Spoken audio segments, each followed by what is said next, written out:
નમસ્કાર મિત્રો, યુટ્યુબ ચેનલમાં આપનું સ્વાગત છે. આપણે ઓર્ગેનિક દૂધી બતાવવા જઈ રહ્યા છીએ.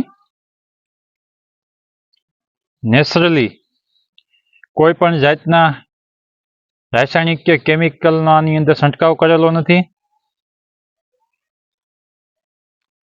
આવનારી પેઢીને જો આપણે રોગમુક્ત રાખવી હશે તો આ રીતે ઝેર મુક્ત આહાર લેવો પડશે.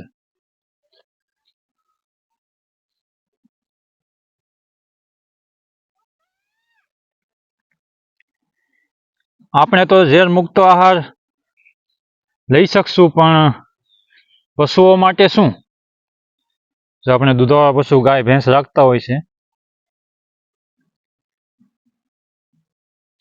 તો તેના માટે થઈ અને તમને બતાવતા આનંદ થાય છે કે આ જે તમે જવાર જોઈ રહ્યા છો ગાયના સારા માટે છે.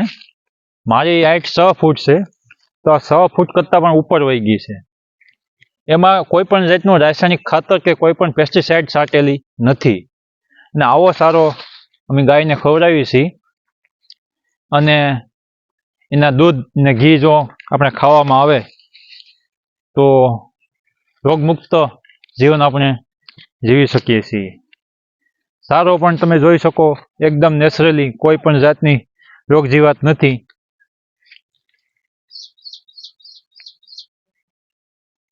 ઓછામાં ઓછી હાઈટ 10 ફૂટ ઉપર પણ હોઈ શકે છે, એવો લીલો સમ. હું તમને કહીશ કે જેણે પેસ્ટિસાઇડનો ઉપયોગ કરેલો છે તેને મૂંડા પણ આવેલા છે, જે ધેણ કહે છે. એ મૂળ કાપી નાખે છે. અને બીજા નંબરમાં આની અંદર ઈયળ આવે છે, જે ગાભની ઈયળ કહે છે, ગાભમારાની ઈયળ. આમાં તમને ક્યાંય 99% તમને ક્યાંય ઈયળ જોવા મળતી નથી. તમે જોઈ શકો. તો બને ત્યાં સુધી પેસ્ટિસાઇડનો ઉપયોગ ઓછો થાય તેવું કરીએ. મારો વિડીયો તમને કેવો લાગ્યો? ચેનલને સબસ્ક્રાઈબ કરવાનું ભૂલતા નહીં. વિડીયો સારો લાગ્યો હોય તો લાઈક કરજો.